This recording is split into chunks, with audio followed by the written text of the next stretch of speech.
امداد کن از بند غم آزاد کن، در دین و دنیا شاد کن، در دین. سبحان اللہ سبحان اللہ۔ حضور قادری دولہ کی شان میں جو سرکار تاجدار اہل سنت کا مقطع ہے،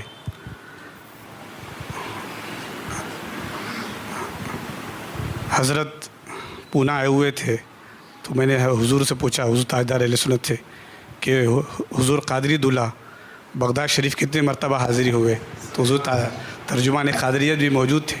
تقریباً 60 کے قریب بغداد شریف حاضری ہوئی، اور ایسے وقت میں کہ جب لوگوں کو بس سے سفر کرنا مشکل ہوتا تھا، قیمتی ہوتا تھا، اور ایسے دور میں، اس دور میں حضور غوث پاک کی بارگاہ میں حاضر ہونا، اللہ اکبر۔ اور الحمدللہ حضور تاجدار اہل سنت کے صدقے میں اب ہم لوگوں کے لیے بھی بڑی آسانی ہو گئی، کافی قافلے جا رہے ہیں ماشاءاللہ، اور 11ویں شریف میں وہاں پہنچے ہوئے ہیں۔ کیرلا سے قافلے جا رہے ہیں، اسی طریقے سے مہاراشٹر ہے، یو پی، اور کافی جو ہے اب ٹور بھی بنے ہوئے ہیں۔ تو یہ فیضان ہے، راستہ ہمارے لیے آسان ہوا ہے۔ میں ابھی نشار کے ساتھ حضور وارث علوم سیف اللہ المسلول علامہ فضل رسول محمد اعظمیہ قادری کو دعوت خطاب دے رہا ہوں کہ شان یہ پائے غوث کی دیکھی، شان یہ پائے غوث کی دیکھی، سب کی گردن جھکی ہوئی دیکھی، ہم نے غوث الورا کے قبضے میں دیکھی ہاں موت و زندگی دیکھی، اپنے مرشد میں ہم نے اے سالم، اپنے مرشد میں ہم نے اے سالم شان غوث و علی نبی دیکھی۔ نعرہ تکبیر، نعرہ رسالت، نعرہ رسالت، نعرہ غوثیہ، نعرہ غوثیہ، جشن غوث الورا، جشن غوث الورا، حضور تاجدار اہل سنت، حضور شہید بغداد، نعرہ تکبیر، نعرہ رسالت۔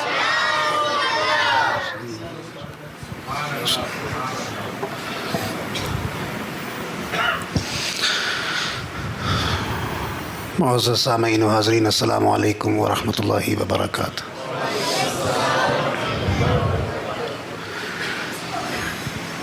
نحمدہ ونصلی علی رسولہ الکریم، اما بعد، فاعوذ باللہ من الشیطان الرجیم، بسم اللہ الرحمن الرحیم۔ ایاک نعبد و ایاک نستعین، صدق اللہ العظیم۔ قال اللہ تبارک و تعالی فی شان حبیبہ الکریم، ان اللہ و ملائکتہ یصلون علی النبی یا ایہا الذین آمنوا صلوا علیہ وسلموا تسلیما۔ اللہم صل علی سیدنا و شفیعنا و حبیبنا و مولانا محمد وبارک وسلم، صلاۃ و سلام علیک یا رسول اللہ یا حبیب اللہ۔ اللہ رب العزت کا شکر و احسان اور اس کا فضل کہ ہم اور آپ یہاں اللہ کے گھر میں جمع ہو کر اللہ کا اور اس کے رسول کا اور اس کے مقرب بندوں کا، اولیاء کا ذکر کر رہے ہیں۔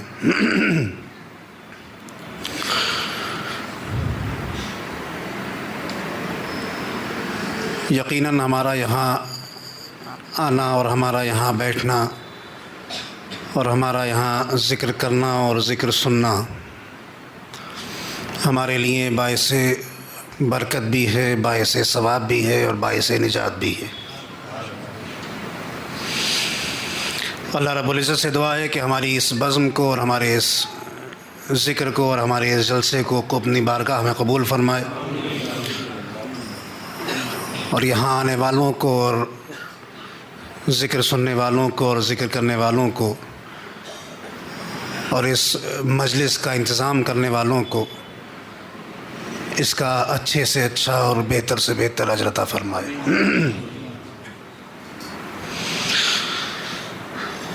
روشن مسجد میں جب بھی آتے ہیں تو فوراً حافظ ادریس صاحب کی یاد آ جاتی ہے۔ اللہ ان کے درجات کو بلند فرمائے، ان کی مغفرت فرمائے۔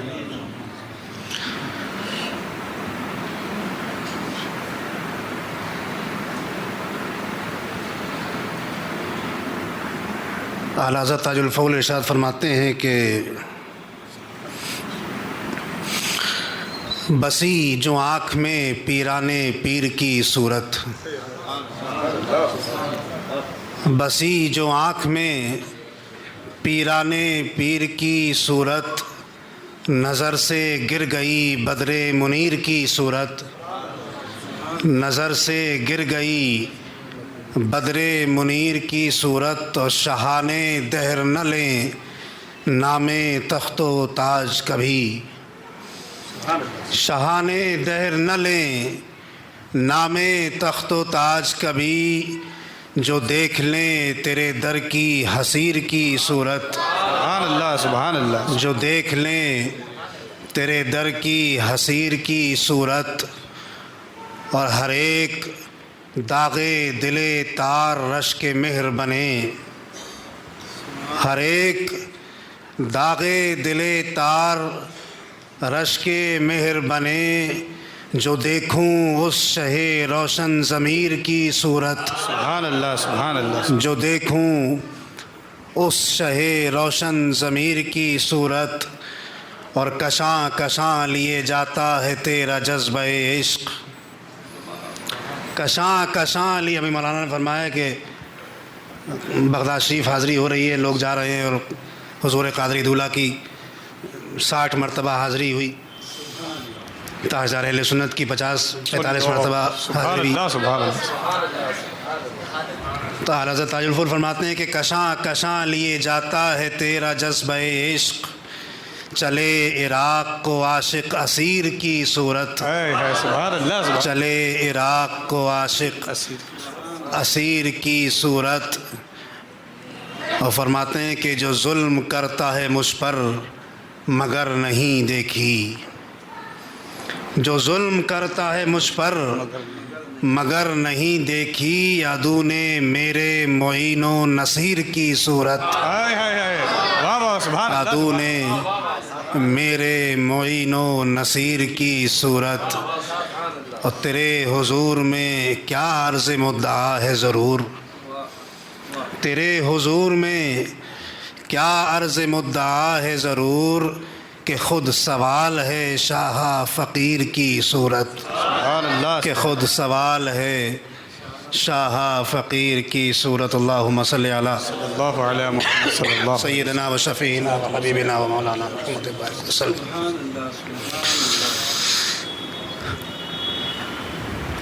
رسول اللہ صلی اللہ علیہ وسلم ایک مرتبہ صحابہ اکرام کے درمیان موجود تھے،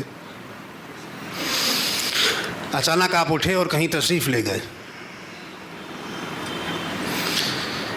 جب کافی دیر تک واپسی نہیں ہوئی تو لوگوں کو، صحابہ اکرام کو تھوڑا سا پریشانی ہوئی کچھ، کہ بھئی اب تک واپس نہیں آئے رسول اللہ، اللہ خیر فرمائے، کوئی پریشانی نہ لاحق ہو گئی ہو۔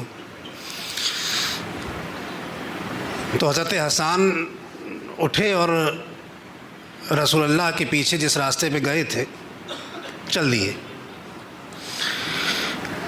اور صحابہ اکرام رسول اللہ کا راستہ اگر ڈھونڈنا ہوتا تھا تو اس کی بڑی آسان سی پہچان تھی۔ سبحان اللہ سبحان اللہ، مدینے میں کسی کو پتہ کرنا ہوتا تھا کہ رسول کس گلی سے گزرے ہیں تو بڑی آسان سی پہچان تھی۔ اس پسینے کی خوشبو کو سونگھتے ہوئے صحابہ اکرام رسول اللہ کے پیچھے پیچھے چلے جاتے تھے، سبحان اللہ سبحان اللہ، اس خوشبو کو محسوس کرتے ہوئے اور سونگھتے ہوئے پتہ لگا لیتے تھے کہ رسول اللہ ابھی اس راستے سے گزرے۔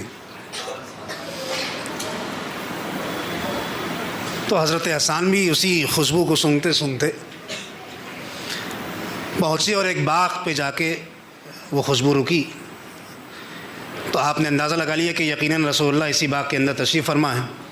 تو اس کا ایک چھوٹا سا راستہ تھا، اس میں سے جھک کے آپ اندر پہنچے، وہاں رسول اللہ موجود تھے۔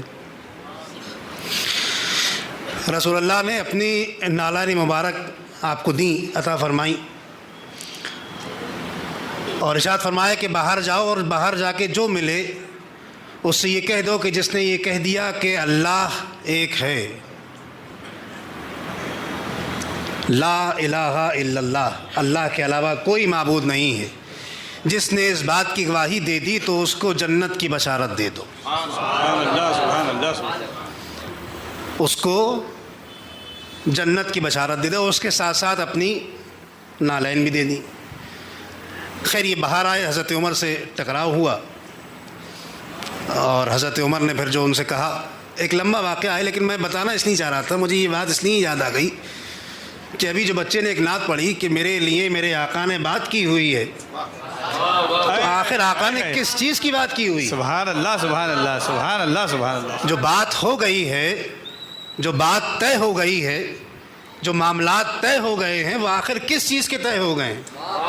وہ معاملات اس چیز کے طے ہو گئے ہیں کہ اے حبیب تیری امت کا ایک ایک آدمی کہ جس کے دل میں رائی کے دانے کے برابر بھی ایمان ہوگا اور جس نے ایک بار اپنی زبان سے لا الہ الا اللہ کہہ دیا ہوگا، میں اس کو جنت میں داخل کر دوں۔ سبحان اللہ سبحان اللہ سبحان اللہ سبحان اللہ۔ تو یہ بات ہو چکی، یہ بات طے ہو گئی، لیکن کچھ بات ابھی رہ گئی ہے، ابھی بات مکمل نہیں ہوئی ہے، ابھی کچھ بات رہ گئی ہے، اس لیے کہ قرآن مجید میں ارشاد فرمایا یوم یقوم الروح والملائکۃ صفا لا یتکلمون الا من اذن لہ الرحمن۔ پتہ یہ چلا کہ ابھی کچھ بات وہاں بھی ہونی ہے۔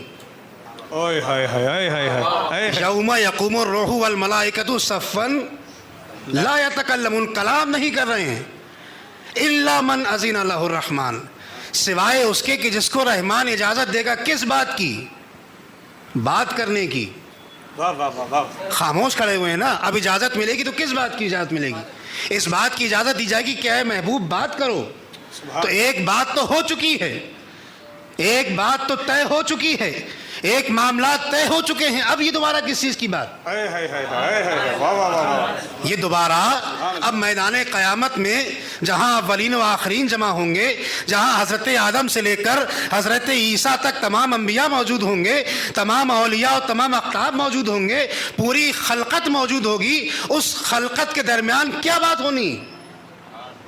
بھئی بات تو ہو چکی پہلے، میرے لیے میرے آقا نے بات کی ہوئی ہے، بات ہو چکی ہے۔ تو دراصل پتہ یہ چلا کہ بات تو ہو گئی ہے، معاملات تو طے ہو چکے ہیں، لیکن اس دنیا کو دکھانا ہے، اس خلقت کو دکھانا ہے کہ اے لوگوں، اے میرے بندوں، یہ میرا حبیب ہے، یہ میرا محبوب ہے، جب یہ شفاعت کرے گا، جب یہ تمہاری شفاعت مجھ سے طلب کرے گا تو میں اس کو عطا کروں گا، اور دیکھو یہ ایسا محبوب ہے، یہ میرا ایسا محبوب ہے کہ میں اس کی کسی بات کو نہیں ٹالوں۔ سبحان اللہ سبحان اللہ سبحان اللہ سبحان اللہ۔ تو بات ہو چکی ہے اور بات دکھانا ہے، ابھی ہائے ہائے ہائے ہائے سبحان اللہ ابھی وہ شان دکھانا ہے، سبحان اللہ سبحان اللہ ابھی اس شان محبوبیت کے جلوے دیکھنے باقی ہیں، سبحان اللہ سبحان اللہ۔ اس شان محبوبیت کے جلوے ابھی دیکھنے باقی۔ وہ کب دکھائے جائیں گے؟ وہ جب دکھائے جائیں گے کہ جب اس کائنات کا ایک ایک چیز موجود ہوگی۔ بھائی اسی زمانے میں دکھاتے تھے، صحابہ کرام دیکھ لیتے، ہم لوگ نہیں دیکھ پاتے۔ جی جی یہ تو اس زمانے میں ہو سکتی تھی، صحابہ کرام دیکھ لیتے، ہم لوگ نہیں دیکھ پاتے۔ بھائی اس سے پہلے کے لوگ دیکھ لیتے، نہیں دیکھ پاتے۔ تو جب سارے لوگ اکٹھا ہو جائیں گے، تمام مخلوقات اکٹھا ہوگی، تمام خلقت اکٹھا ہوگی، تب شان محبوبی دکھائی جائے گی، سبحان اللہ سبحان اللہ سبحان اللہ۔ تب شان محبوبی کے جلوے ظاہر کیے جائیں گے، اور پھر کیا ہوگا؟ میرے لیے میرے آقا نے بات کی ہوئی ہے، سبحان سر اٹھائے جو میں جا رہا ہوں جانب خلد، ہائے ہائے ہائے یہ سر اٹھائے جو میں جا رہا ہوں جانب خلد، میرے لیے میرے آقا نے بات کی ہوئی۔ سبحان اللہ سبحان اللہ تو یہ بات ہو گئی۔ سبحان اللہ۔ اب میں اس سے ایک بات اور بتا دوں گا آپ کو۔ وہ جو میں نے حدیث سنائی وہ حدیث چھوڑ دی، وہ وہیں تک سنائی میں نے۔ اس کے بعد ہوا یہ کہ جب حضرت عمر سے ملاقات ہوئی تو حضرت عمر نے یہ مشورہ دیا کہ یا رسول اللہ یہ بات نہ کہیں ورنہ امت جو ہے پھر اعمال اور عمل کرنا چھوڑ دے گی، اور پھر امت اسی پہ بھروسہ کر لے گی۔ تو لہٰذا اس بات کو یقیناً یہ بات بالکل ثابت ہے کہ جس نے من قال لا الہ الا اللہ فدخل الجنہ، جس نے لا الہ الا اللہ کہا وہ جنت میں داخل ہو گیا۔ لیکن یہ حضرت عمر کا مشورہ تھا اور جس کو رسول اللہ نے قبول بھی کیا، سبحان اللہ سبحان اللہ، کہ اگر ایسا کر دیا جائے، اعلان کر دیا جائے تو پھر کیا ہوگا؟ امت گناہ میں مبتلا ہو جائے گی، امت بے راہ روی میں مبتلا ہو جائے گی، امت پھر اسی بات پہ تکیہ کر لے گی، اور پھر جیسا کہ ابھی مولانا نے تقریر میں کہا کہ والعصر ان الانسان لفی خسر الا الذین آمنوا وعملوا الصالحات، تو اچھے عمل پھر نہیں ہو پائیں گے۔ تو لہٰذا بات تو کی ہوئی ہے، اس پہ بھروسہ رکھیے، سبحان اللہ، سبحان اس پہ سبحان اللہ۔ بھروسہ رکھیے، بات کی ہوئی ہے، معاملات طے ہو چکے ہیں، لیکن اس کے ساتھ ساتھ ہمیں عمل بھی کرنا ہے، ہمیں اس کے ساتھ ساتھ بہترین اور نیک اور اچھے عمل بھی کرنا ہے، اور اس کے ساتھ ساتھ ہمیں اللہ اور اس کے رسول کے بتائے ہوئے راستے پر بھی چلنا ہے، تو انشاءاللہ بات تو پھر اپنی طے ہے۔ جی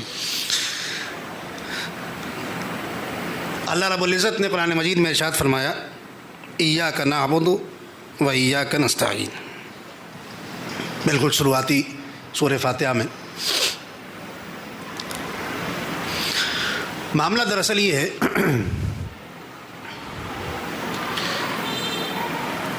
کہ ابھی مولانا نے فرمایا کہ قرآن جو ہے وہ ایک مکمل ضابطۂ حیات ہے،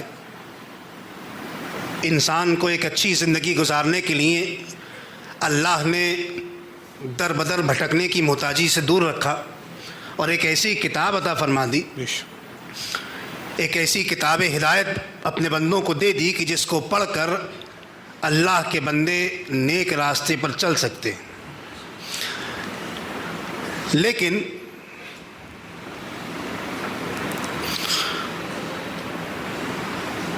ہم آج دیکھتے ہیں کہ یہ امت کہ جو ایک آفاقی امت تھی، اس کا پیغام آفاقی پیغام تھا، اس امت نے رنگ و نسل سے اوپر اٹھ کے، علاقے اور قبیلے سے اوپر اٹھ کے، زبان اور بیان سے اوپر اٹھ کے ہمیشہ کام کیا، لیکن آج ہم اور آپ دیکھتے ہیں کہ اس امت کی حالت دن بدن بد سے بدتر ہوتی چلی جا رہی ہے۔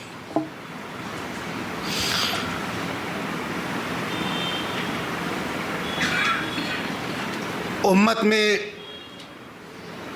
اختلاف ہو گیا، فرقے پیدا ہو گئے،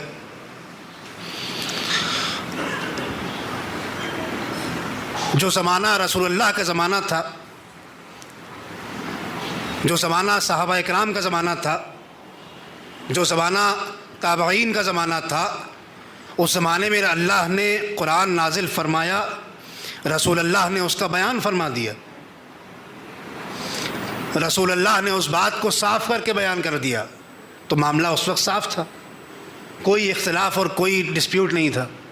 لیکن جیسے جیسے امت آگے بڑھتی چلی گئی، لوگوں نے اسی قرآن کو اپنے معنی پہنانا شروع کر دیے، لوگوں نے اسی قرآن کو اپنی عقل کے حساب سے سمجھنا شروع کر دیا، اپنے فہم کے حساب سے سمجھنا شروع کر دیا۔ جیسے جیسے یہ ہوا، ویسے ویسے اس امت میں اختلاف ہوتے چلے گئے، اس امت میں فرقے پیدا ہوتے چلے گئے۔ جب تک زبان رسالت سے اس بیان کو سن رہے تھے، کوئی معاملہ نہیں تھا، قرآن نازل ہوا، اللہ کے رسول نے اس کو بیان فرما دیا، کوئی معاملہ نہیں ہوا۔ اب بیان فرمانے کا معاملہ یہ ہے کہ ایک بات اس پہ یہ ہوتی ہے کہ رسول اللہ نے تمام قرآن کو بیان فرما دیا یا کچھ جگہ سے بیان فرمایا، اس میں تھوڑا سا اختلاف ہے۔ دیکھیے اختلاف ہر جگہ ہے،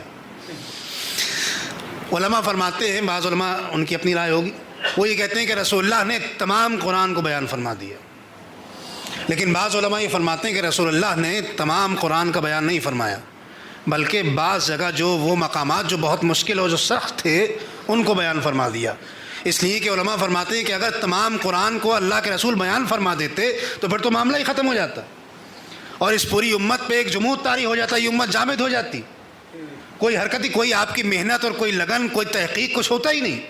اس لیے کہ قرآن کے ایک ایک لفظ کو اور ایک ایک معنی کو اگر اللہ کے رسول نے سمجھا دیا ہوتا تو پھر مزید کچھ سمجھنے کی ضرورت ہی نہیں بچتی، تو پھر یہ امت بالکل جامد ہو جاتی۔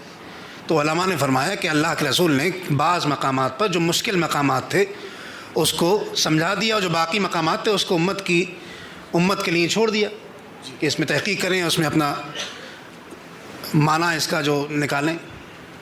لیکن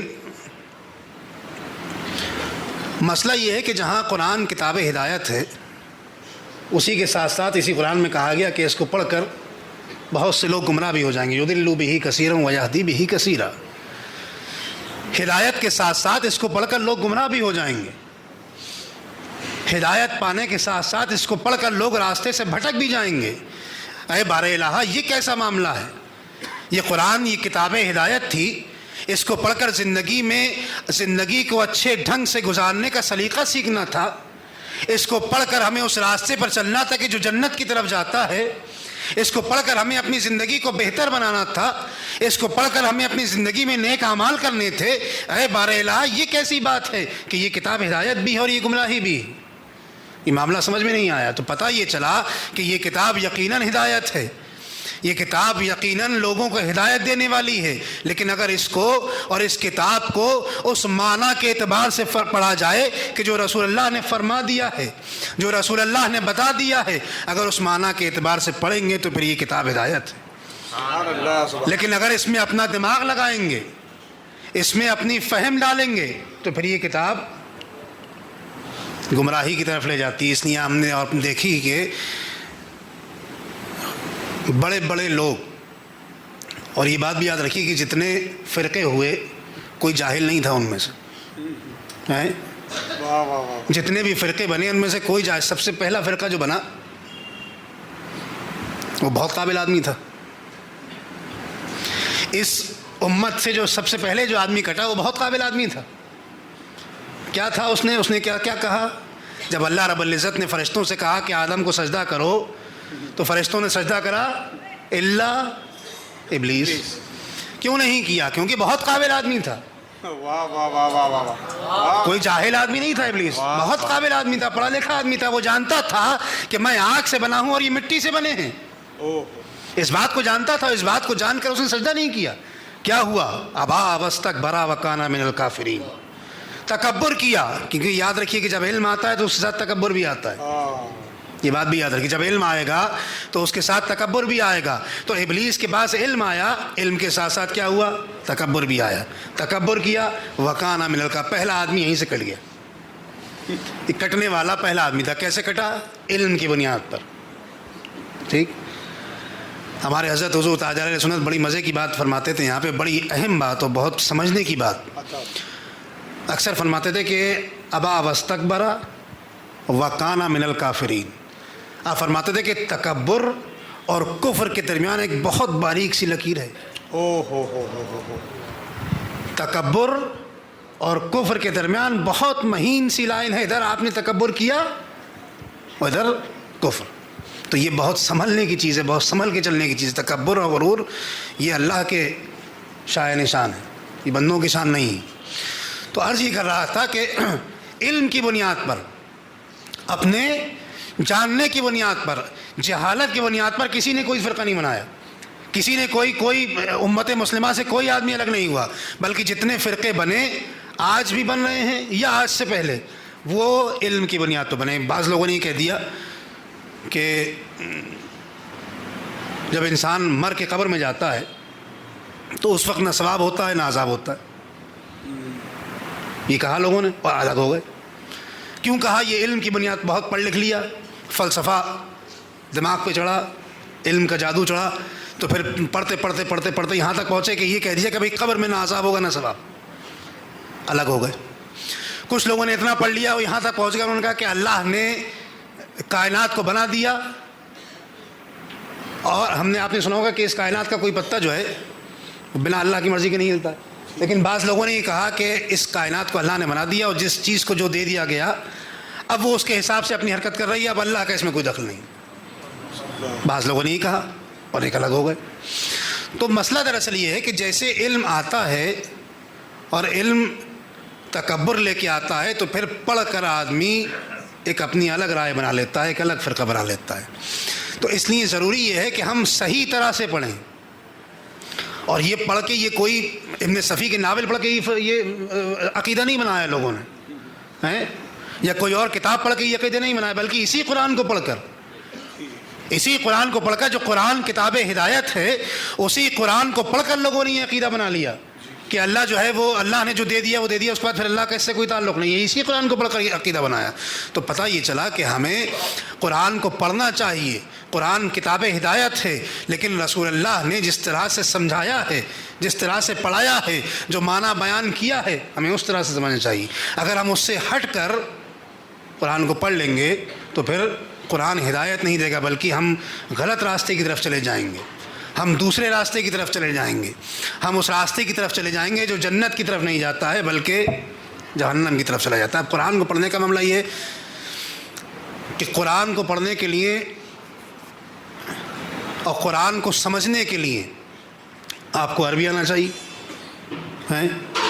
لیکن صرف عربی آنے سے کام نہیں چلے گا۔ آج کل یہ معاملہ خراب ہو گیا کہ بہت سے لوگوں نے عربی پڑھ لی اور اپنے حساب سے قرآن کی تفسیر اور ترجمہ کر لیا اور گمراہ ہو گئے۔ بہت سے لوگ تو ایسے ہیں جنہوں نے عربی بھی نہیں پڑھی، جو صرف انگلش پڑھ کے قرآن و حدیث کو اپنے حساب سے سمجھ رہے ہیں اور لوگوں کو سمجھا رہے ہیں، خود بھی گمراہ ہو رہے ہیں، دوسروں کو بھی گمراہ کر رہے ہیں۔ حضرت ابن عباس نے فرمایا کہ قرآن کی تفسیر 4 طرح سے ہوتی ہے۔ قرآن مجید کی تفسیر 4، ایک تو وہ ہے قرآن کی وہ تفسیر کہ جو ہر آدمی کو جاننا واجب ہے، جو ہر آدمی سمجھ لیتا ہے، جیسے نماز پڑھو، اس میں کوئی اتنی خاص بات نہیں، نماز پڑھنا ہے۔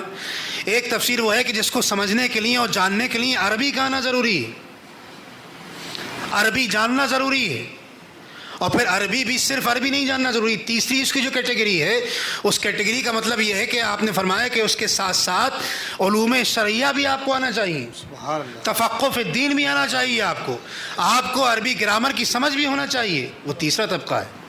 اور چوتھی قرآن کی تفسیر وہ ہے جو اللہ جانتا ہے، وہ کوئی نہیں جانتا۔ سبحان اللہ، سبحان اللہ۔ تو صرف عربی آنے سے کام نہیں چلے گا، بلکہ قرآن کی تفسیر وہ ہوگی کہ جو رسول اللہ کے بتائے ہوئے طریقے پہ ہو، رسول اللہ کے بیان کردہ طریقے پہ ہو۔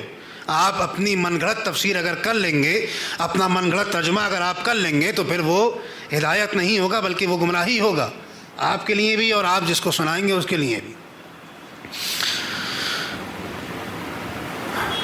اب اس میں بات یہ ہوئی کہ جب حضرت ابن عباس نے فرمایا کہ بھئی 3 طبقے ہیں تفسیر کے، ایک وہ جو عام ہے، ایک وہ کہ جو جس کے لیے عربی جاننا ضروری ہے، ایک وہ کہ جس میں عربی کے ساتھ ساتھ وہ علوم شرعیہ بھی، جیسے عرب جو تھے ان سے کوئی کم عربی جانتے تھے۔ قرآن جس زمانے میں نازل ہو رہا تھا، جن لوگوں پہ نازل ہو رہا تھا وہ عربی جو جاننے والے تھے، وہ سنسکرت جاننے والے تھے کیا؟ نہیں نا، عربی جاننے والے تھے۔ ان کی عربی تو ایسی تھی کہ وہ اپنے علاوہ کسی دوسرے کو گونگا سمجھتے تھے۔ عرب کی عربی کا جو اپنا غرہ تھا بھائی، وہ تو کسی اور کو تو اعجمی سمجھتے ہی تھے کچھ۔ تو یہ پتہ چلا کہ آپ نے فرمایا کہ دوسری کیٹیگری کیا ہے کہ عربی آنا چاہیے، تیسری کیا ہے کہ بھائی علوم شرعیہ بھی آنا چاہیے، تفقہ فی الدین بھی ہونا چاہیے۔ چوتھی چیز کیا ہے کہ جو صرف اللہ کو معلوم۔ اس پہ بعض لوگوں نے کہا کہ دیکھو رسول اللہ کو نہیں معلوم۔ کیا کہا کہ دیکھو رسول اللہ کو نہیں معلوم، اگر رسول اللہ کو معلوم ہو جائے تو شرک ہو جائے گا۔ اگر رسول اللہ کو معلوم ہو کہ بھئی اللہ کو بھی معلوم ہے، رسول اللہ کو معلوم ہے، شرک ہو گیا۔ تو بھئی اگر شرک ہی کرنا ہے تو پھر چوتھی اسٹیج پہ جا کے کیوں کرنا ہے؟ اگر شرک ہی کرنا ہے تو پھر اس کے لیے چوتھی اسٹیج پہ جانے کے پہلی اسٹیج پہ بھی شرک ہو جائے گا کہ قرآن کا ایک معنی جو ایک عام انسان کو پتہ ہے وہ اللہ کو بھی پتہ ہے، تو شرک تو تب بھی ہو جائے گا بھائی۔ اور اوپر آئی کہ ایک قرآن کا وہ معنی جو عربی جاننے والے کو پتہ ہے، اللہ کو تو پتہ ہی ہے، تب بھی شرک ہو جائے۔ تو آخری اسٹیج پہ جانے کی کیا ضرورت ہے بھائی؟ یہیں شرک کر لیجیے۔ تو پتہ ہی چلا کہ یہ شرک نہیں ہے بلکہ وہ اللہ کو معلوم ہے، اور اللہ جس کو چاہتا ہے اس کو اس کا علم دیتا ہے۔ اللہ جس کو چاہتا ہے اس کے دل کو کشادہ کر دیتا ہے، اس کے دل کو کھول دیتا ہے اور اس کو علم عطا فرما دیتا ہے۔ حضرت غوث اعظم، ہم ذکر کر رہے ہیں، مجلس میں بیٹھے ہیں، جب آپ کی تقریر اور وعظ کی محفل ہوتی تھی تو لاکھوں لاکھ کا مجمع ہوتا تھا۔ اسی زمانے میں ایک امام جوزی ہیں، ان کے شاگردوں نے کہا کہ بھائی چلیے غوث اعظم کی مجلس میں بات سن لیں۔ ان کا بھائی وہاں کیا کریں جا کے؟ انہوں نے چلیے، پہنچے تو غوث اعظم نے تقریر شروع کری اور تفسیر بیان کرنا شروع کری۔ تو جب 13ویں تفسیر پہ آئے تو امام جوزی نے اپنا کرتا پھاڑ لیا۔ امام جوزی نے کرتا پھاڑ لیا، اور غوث اعظم نے اسی 13 کے بعد 14، 15، 16، 17، 18، 19، 20، 40 تفسیریں بیان فرمائیں۔ تو جب لوگ وہاں سے واپس ہوئے تو لوگوں نے پوچھا کہ بھائی آپ نے کرتا کیوں پھاڑ لیا؟ انہوں نے کہا جب غوث اعظم نے پہلی تفسیر بیان کری وہ مجھے معلوم تھی، جب دوسری بتائی مجھے وہ بھی پتہ تھی، جب تیسری چوتھی پانچویں چھٹی ساتویں آٹھویں بتائی مجھے معلوم تھی، جب 13ویں تک پہنچے مجھے معلوم تھی، لیکن جب 14ویں سے آگے چلے تو اس کے آگے مجھے معلوم نہیں تھا۔ تو پتہ یہ چلا کہ وہ تفسیر ہے کہ جو اللہ کو معلوم ہے، اور اللہ نے اپنے فضل سے اور اپنے کرم سے اپنے ان مخصوص بندوں کو عطا فرما دیا ہے، ان کے دلوں کو کشادہ کر دیا ہے، ان کو علم لدنی عطا فرما دیا ہے۔ یہ وہ تفسیر ہے۔ نعرہ تکبیر، نعرہ رسالت، نعرہ غوثیہ، نعرہ غوثیہ، نعرہ تکبیر، نعرہ رسالت، سبحان اللہ۔ اب اسی ضمن داری ایاک نعبد و ایاک نستعین، اس کی بڑی غلط تفسیر ہوتی ہے کہ بے شک ہم تیرے ہی عبادت کرتے ہیں، بے شک ہم تیری ہی عبادت کرتے ہیں اور تجھی سے مدد چاہتے ہیں۔ اس کو لوگوں نے بڑا غلط سمجھ لیا، اور جو لوگ یا غوث یا غریب نواز یا علی یا رسول اللہ کہنے والے ہیں، جو غوث اعظم سے مدد طلب کر رہے ہیں، جو غریب نواز سے مدد مانگ رہے ہیں، ان کو کیا کہہ دیا؟ شرک کا فتویٰ لگا دیا ہے۔ اور اس شرک کے فتوے میں بڑے بڑے آدمی، بڑے بڑے لوگ آ جائیں گے اگر یہ شرک مان لیا جائے۔ اگر اسی آغاز کہنے کو شرک مان لیا جائے تو ہم نے تو اپنے پیر و مرشد کو دیکھا ہے بے شک کہ ہر لمحہ اور ہر لہجہ ان کے زبان پر آغاز رہتا تھا۔ ہے، بے شک بے شک بے شک۔ چل رہے ہیں تو آغاز ہے زبان پر، بیٹھ رہے ہیں تو آغاز زبان پر ہے، گاڑی میں جا رہے ہیں زور سے بریک لگا دیا عقیل نے تو آغاز زبان پر۔ سبحان بے شک۔ تو اگر یہ معاملہ بنا تو بھائی یہ تو پھر بڑے بڑے لوگ شرک میں آ جائیں گے، تو ایسا نہیں ہے۔ یہ دراصل غلط سمجھ لیا ہے آپ نے، استعانت اور مدد مانگنے کے مطلب کو سمجھا ہی نہیں ہے۔ مدد کیسے مانگی جائے گی، مدد کس سے مانگی جائے گی، استعانت کا مطلب کیا ہے، استعانت کا طریقہ کیا، یہ سمجھا ہی نہیں آپ نے، اور صرف ایک فتویٰ لگا دیا اٹھا کہ بھائی شرک ہو گیا۔ ابھی تو آج کل موسم چل رہا ہے، ابھی ربیع الاول گزرا ہے، ربیع الاول میں بے پناہ فتوے آتے ہیں اس طرح کے کہ یہ شرک ہے اور یہ بدعت ہے۔ مجھے ابھی میں نے پرسوں دیکھا مولانا، اور مجھے افسوس بھی ہوا دیکھ کے اور خوشی بھی تھوڑی سی۔ آپ ذرا سوچیے کہ سعودی عرب کے اندر پرسوں 31 اکتوبر کو ہیلووین کا جلوس نکالا گیا ہے۔ سمجھ رہے ہیں آپ؟ ہیلووین کا جلوس جو ایک خالص کفری عقیدہ ہے، خالص کفری عقیدہ ہے ہیلووین، اس کا جلوس سعودی عرب میں نکالا گیا۔ کیسے نکالا گیا؟ لمبا کرتا پہن کے، اقال لگا کے، اور چہرے پہ بھوت کا ماسک لگا کے۔ وہ ان کا ایک طریقہ ہے جو لوگ نکالتے ہیں سعودی عرب کے اندر، ریاض کے اندر، اور لوگ عورت مرد بچے ٹہل رہے ہیں سڑکوں پہ، نکل گئے جلوس نکال رہے ہیں ہزاروں کی تعداد میں۔ ذرا آپ سوچئے کہ یہ، اب میں افسوس بھی اس بات کا ہوا، تھوڑی خوشی بھی اس بات کی ہوئی کہ یہ دیکھیے کہ رسول اللہ کے آمد کے جلوس سے بغض اور بغاوت کہاں لے کے پہنچ گئی۔ جب یہاں سنی مسلمان ایک اللہ کی رسول کی آمد کی خوشی میں جلوس محمدی نکالتا ہے تو وہ تو کفر اور بدعت اور شرک ہو جاتا ہے، اور تم وہاں ایک کفریہ عقیدے پر بھوت اور پریت بن کر اور چڑیل بن کر نکلو تو وہ کوئی بات نہیں ہوتی۔ اور بلکہ مجھے خوشی ہے کہ بھائی تمہیں مردوں کا اور چڑیلوں کا جلوس مبارک ہو، اور ہمیں اپنے زندہ رسول کا جلوس مبارک۔ سبحان اللہ سبحان اللہ سبحان۔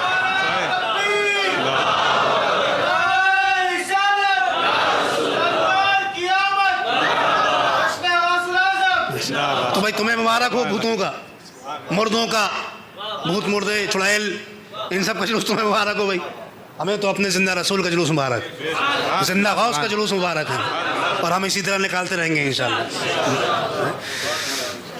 تو عرض یہ کر رہا تھا کہ ایاک نعبد و ایاک نستعین، کہ بے شک ہم تیری ہی عبادت کرتے ہیں اور تجھی سے مدد چاہتے ہیں۔ یہ اس کا ترجمہ ہو گیا۔ اب اگر اللہ کے علاوہ کسی اور سے مدد مانگنا، اللہ کے علاوہ کوئی اور مددگار ہو تو پھر کیا ہو جائے گا؟ اس آیت کے مطابق شرک ہو جائے گا، کیونکہ جس طرح اللہ کے علاوہ کسی اور کی عبادت نہیں، اسی طرح اللہ کے علاوہ کسی اور سے مدد نہیں۔ اس کو سمجھتے چلیے۔ حضرت ابراہیم کو جب آگ میں ڈالا جانے لگا تو حضرت جبریل تشریف لائے، کیا پوچھا کہ کوئی مدد ہو تو بتائیے، کچھ کر دوں، یہی پوچھا تھا نا۔ تو یا تو اللہ سے مدد مانگنا اس وقت صحیح تھا، اور اللہ کے علاوہ کسی اور سے مدد مانگنا آج شرک ہو گیا۔ یاد رکھیے کہ شرک بدلتا نہیں ہے۔ جو شرک حضرت آدم علیہ السلام کی شریعت میں تھا وہی شرک کی تعریف ہمارے اور آپ کی رسول کی امت میں ہے، رسول کی شریعت میں۔ شرک کی تعریف بدلتی نہیں ہے۔ اگر حضرت جبرائیل کا حضرت خلیل سے یہ کہنا کہ کچھ مدد کر دوں، اگر یہ شرک نہیں ہے، یا تو یہ بھی شرک ہے، یا تو ایسا تھا کہ اس وقت اللہ مدد کرنے والا نہیں تھا، اس وقت جبرائیل مدد کرنے والے تھے، اور آج کی تاریخ میں اب جبرائیل مدد کرنے والے، اب ان کو ختم کر دیا گیا، اب جبرائیل مدد نہیں کرے، اب صرف اللہ مدد کرے گا، یا تو ایسا ہے۔ اور اگر ایسا نہیں ہے تو پھر وہاں بھی شرک نہیں تھا اور آج بھی شرک نہیں۔ اللہ کے علاوہ مدد کرنا یا تو اس زمانے میں بھی شرک نہیں تھا یا آج بھی شرک نہیں۔ اور آگے چلیے، حضرت موسیٰ علیہ السلام، آپ نے کیا فرمایا؟ اپنے جو آپ کے اصحاب تھے، جو حواری تھے، من انصاری اللہ، حضرت عیسیٰ علیہ السلام کیا فرمایا کہ اللہ کی طرف میرا مددگار کون ہے؟ کس سے کہہ رہے ہیں؟ مددگار کس کو بنا؟ اللہ کی طرف میرا مددگار کون ہے؟ اللہ کے راستے میں میری مدد کرنے والا کون ہے؟ پتہ یہ چلا کہ اللہ کی طرف مدد طلب کر رہے ہیں اپنے حواریوں سے، اپنے اصحاب سے، تو پتہ یہ چلا کہ یا تو وہ شرک ہے، یا تو وہ نبی جو ایک کام کر رہا ہے، جو مدد طلب کر رہا ہے اللہ کے علاوہ سے، یا تو وہ شرک ہے، یا پھر جو آج ہم کر رہے ہیں وہ شرک نہیں۔ دو باتیں ماننا پڑیں گی، یا تو وہ بھی شرک ماننا پڑے گا۔ یہ مان لیجئے کہ حضرت عیسیٰ علیہ السلام نے شرک کیا، یہ مان لیجئے کہ حضرت ابراہیم نے شرک کیا، یا تو یہ مان لیجئے، یا یہ مان لیجئے کہ اگر آج کا مسلمان، ایک سیدھا سچا مسلمان، اگر یا غوث اور یا رسول اللہ کہتا ہے تو پھر شرک نہیں کرتا۔ ان دونوں میں اس کو ایک بات ماننا پڑے گی، یا تو وہ مان لیجئے یا یہ مان لیجئے۔ اور اگر آپ نے وہ مان لیا، اگر آپ نے یہ مان لیا کہ حضرت ابراہیم نے شرک کیا، اور اگر آپ نے یہ مان لیا کہ حضرت عیسیٰ نے شرک کیا، تو پھر تو بھائی آپ ہمیں کچھ مانو یا نہ مانو، چھوڑ دو ہمیں، پھر تو آپ اپنے حال پہ اپنا غور کرو۔ تو یا تو وہ مان لیجئے، یہ مان لیجئے۔ وہ مان نہیں سکتے تو لہٰذا یہ ماننا پڑے گا۔ اب اس کے علاوہ دوسری بات یہ ہے، واہ واہ، سبحان اللہ سبحان اللہ، کہ کبھی کبھی کیا ہوتا ہے کہ لفظ جو ہے وہ ایک ہوتا ہے، اس کے کئی معنی ہوتے ہیں۔ ایک لفظ ہے، اس کے کئی معنی ہیں۔ جیسے عین ایک لفظ ہے، اس کا معنی کیا ہے؟ چشمہ بھی ہے، جاسوس بھی ہے، جاسوس، آنکھ کو بھی کہتے ہیں۔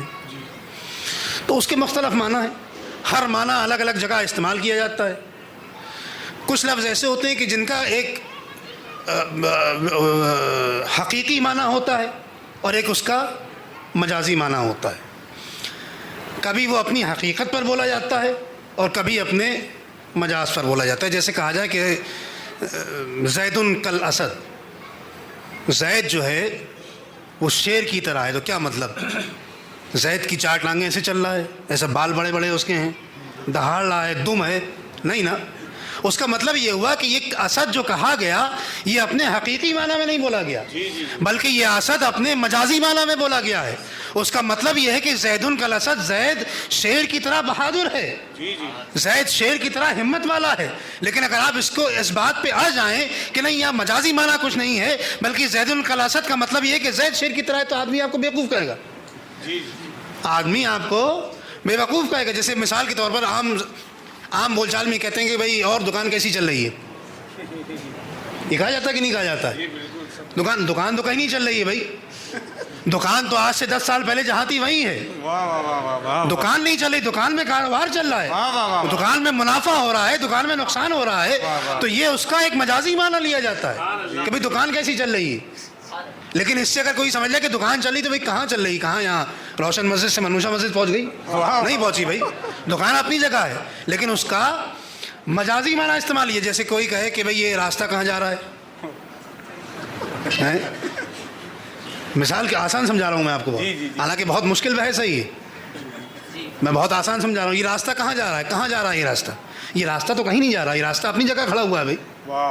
اس راستے پہ چل کے آپ کہیں پہنچ جائیں گے، یہ جو راستہ یہاں سے گزر رہا ہے اس پہ چل کے آپ روشن مسجد سے 12 امام مسجد پہنچ جائیں گے. راستہ اپنی جگہ ہے, راستہ کہیں نہیں جا رہا ہے, یہ کہا جاتا ہے. اور سن لیجیے مثال, بہت آسان, بالکل دماغ میں اتار دوں گا میں.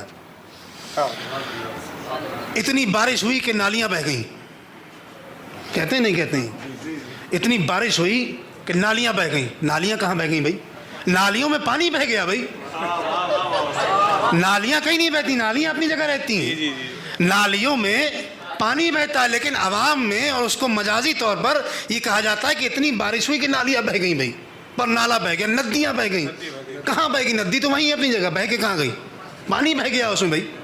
تو یہ ہوتا ہے ایک حقیقت اور ایک مجاز. سمجھ میں آ گئی بات؟ اب اس کو سمجھیے, ایاک نعبد و ایاک نستعین, بے شک ہم تیری ہی عبادت کرتے ہیں اور تجھی سے مدد چاہتے ہیں.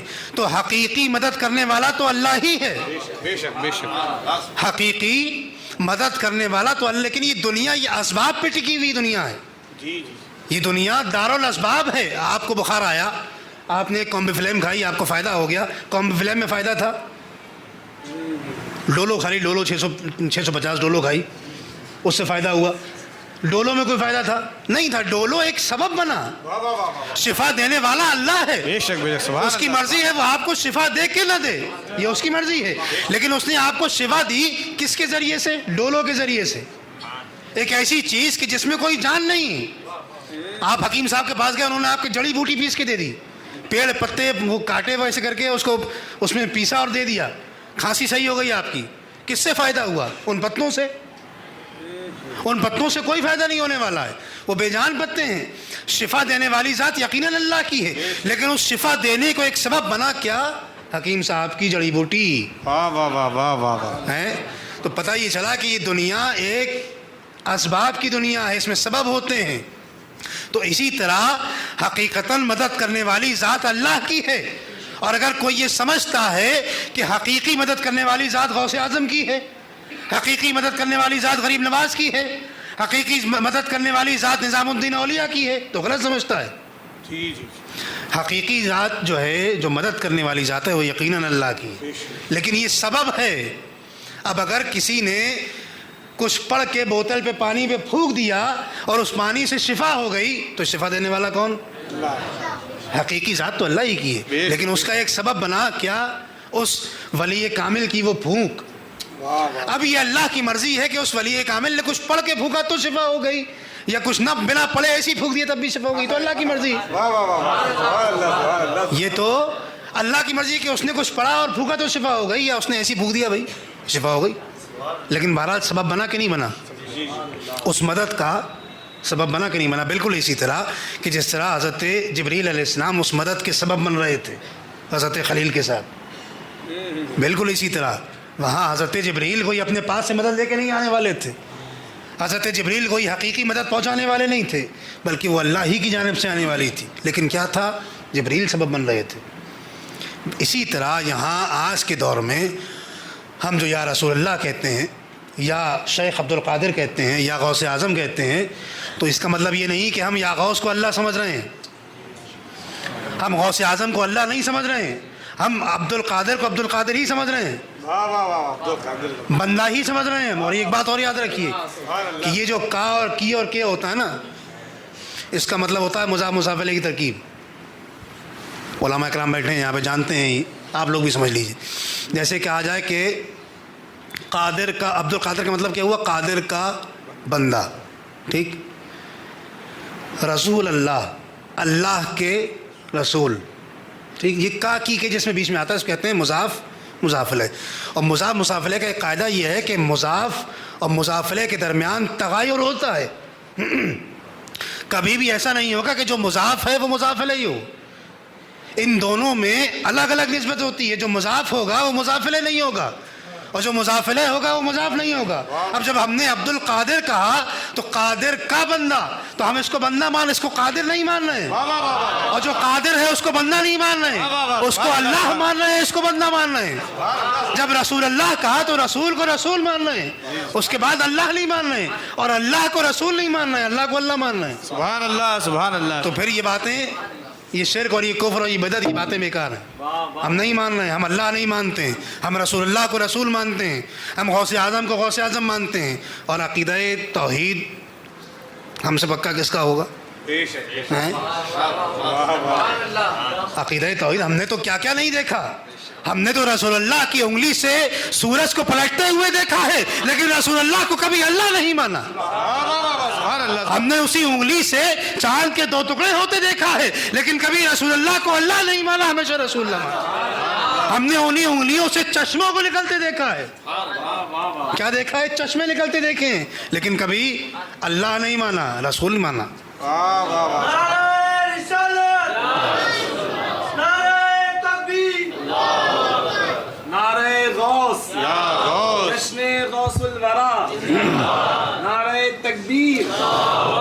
تو پتہ یہ چلا کہ دراصل حقیقی مدد کرنے والی ذات اللہ ہی کی ہے, اور یہ دنیا ایک اسباب پہ ٹکی ہے, یہ سبب پہ ٹکی ہے. تو اگر کسی نے یا غوث کہہ دیا, اس پہ شرک کا فتویٰ نہ لگائیے گا, اس پر شرک و کفر و بدعت کے فتوے نہ ٹھوکے جائیں, بلکہ پوچھا جائے اس سے, پوچھ لیجئے اس سے, بھائی یا غوث کون کہہ رہا ہے, بتائیے آپ مجھے.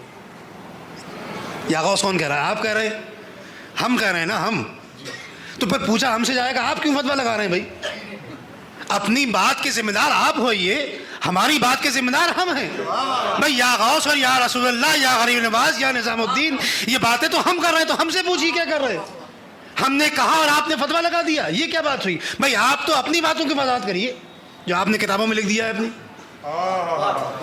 اپنی بات کی وضاحت کرنے کے لیے ہم کافی ہیں, ہم اپنی بات کی وضاحت کر لیں گے, لیکن جو آپ نے اپنی باتیں کر لی ہیں, جو اپنی کتابوں میں آپ نے فضول اور لغویات لکھ دیا ہے, اس کی وضاحت کریے, اس کے بعد بات ہو جائے گی آگے. تو لہٰذا یہ بات بالکل بیکار ہے. یقیناً اللہ ہی کی عبادت کی جاتی ہے, اللہ کے علاوہ ہم ایک سنی مسلمان کسی کی عبادت نہیں کرتا ہے. کسی بھی سنی مسلمان سے اٹھ کے پوچھ لی کہ کسی مزار پہ جاتے ہو, کیا اس صاحب مزار کو اللہ سمجھ رہے ہو؟ ایک جاہل سے جاہل آدمی, گوار سے گوار آدمی نہیں کہے گا کہ میں اس کو اللہ سمجھ رہا ہوں.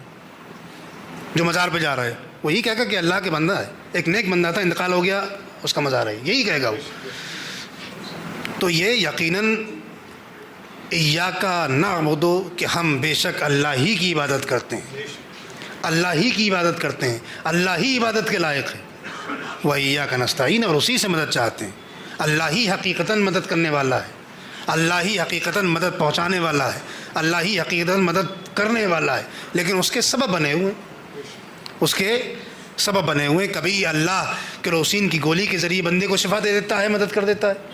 کبھی اللہ جو ہے حکیم صاحب کی جڑی بوٹیوں کے ذریعے شفا دے دیتا ہے, زندہ کر اس کو, مریض کو صحیح کر دیتا ہے. اور کبھی اللہ غوث اعظم کی ٹھوکر کے ذریعے مردوں کو زندہ کر دیتا ہے. تو مدد کرنے والی ذات اللہ ہی کی. تو یہ بات یاد رکھیے, اور یہ اس کانسیپٹ کو کلیئر رکھیے ہمیشہ, اور صاف رکھیے کہ یقیناً اللہ ہی کی عبادت کی جاتی ہے, اللہ ہی عبادت کے لائق ہے, اور یقیناً وہی مدد کرنے والا ہے. لیکن جو دنیا میں ہم دیکھ رہے ہیں وہ سبب ہے, وہ اسباب ہیں جو اللہ نے اپنے بندوں کے لیے پیدا فرما دی ہیں. جس طرح ایک گولی ایک انسان کو, ایک بندے کو شفا دیتی ہے, اسی طرح جب بندہ یا غوث کہتا ہے تو پھر مدد آتی ہے. جب بندہ یا غریب نواز کہتا ہے تو پھر مدد آتی ہے. وہ مدد کہاں سے آتی ہے؟ وہ مدد یقیناً اللہ ہی کی طرف سے آتی ہے, لیکن اس کا سبب اللہ نے اپنے ان پیارے بندوں کو بنا دیا ہے. اللہ نے اس کا سبب اپنے ان مقرب بندوں کو بنا دیا ہے کہ ان کے ذریعے سے اللہ کی مخلوق کی حاجت روائی ہوتی رہے, ان مقرب بندوں کے ذریعے اللہ کی مخلوق کی مشکل کشائی ہوتی رہے. ان کو سبب بنا دیا ہے. تو یہ بالکل صاف بات ہے, واضح بات ہے کہ بے شک اللہ ہی کی ہم عبادت کرتے ہیں اور اللہ ہی سے مدد چاہتے ہیں. ایاک نعبد و ایاک نستعین. اللہ رب العزت سے دعا ہے کہ ہمیں اور آپ کو نیک عمل اور اچھے عمل کرنے کی توفیق عطا فرمائے, اور ہم اسی طرح اللہ کی عبادت کرتے رہیں اور اللہ سے مدد چاہتے رہیں, اور اللہ اپنے مقرب بندوں کے ذریعے سے, اللہ اپنے خاص بندوں کے ذریعے سے اسی طرح ہماری مدد اور ہماری نصرت اور ہماری کامرانی کرتا رہے. آمین اللہم آمین. السلام علیکم ورحمۃ اللہ وبرکاتہ. سبحان اللہ. حافظ ہلال صاحب سلام پیش کریں.